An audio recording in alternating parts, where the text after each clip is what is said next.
The problem of determining whether or not snowfall levels in a preceding month are going to influence snowfall levels in the following month is going to reduce to two things. First, we're going to need to do a statistical test to see whether or not there is some form of dependence versus independence between snowfall levels from month to month. And if there is, then we can use that matrix to find out the end-step probabilities, or the probability that 2 months later, if there's heavy or light snowfall this month, is that going to influence the amount of snowfall 2 months later and then 5 months later? And to do that, the first thing we do is look at the transition counts that we got from Copper Mountain, Colorado. And what this does, again, is this would look at whether or not the snowfall was a standard deviation below average, whether it was in one standard deviation of the average, or whether or not it was above average. And this is just a count of the number of times that it went from light snowfall in 1 month to light snowfall the next month, or from normal snowfall 1 month to normal snowfall the next month. And so, for example, in the years from 1950 to 1995, there were 184 times that it was, when there was snowfall 1 month, that the following month there were also normal snowfall levels.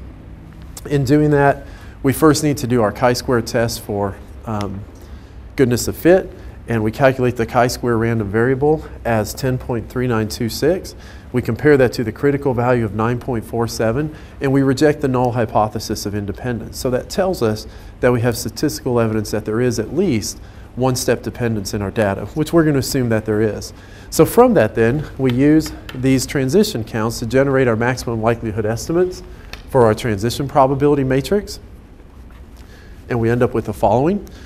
And from there, we then want to determine if we have a snowfall level in one particular month, what's the probability of there being light, medium, or heavy snowfall level 2 months later?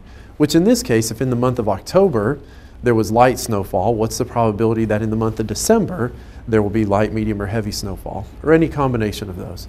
And so we can see, for example, these are the two-step transition probabilities, which are the one-step transition probability matrix squared. And they look pretty much the same. There still is a little bit of difference, but not much.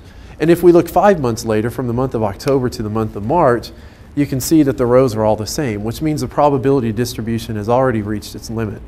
And so for that, the answer is no. Even though there is a dependence for 1 month later, by the time you look 2 or 5 months later, there is no significant or no real change in the probability of there being light, medium, or heavy snowfall in those months that are down the line.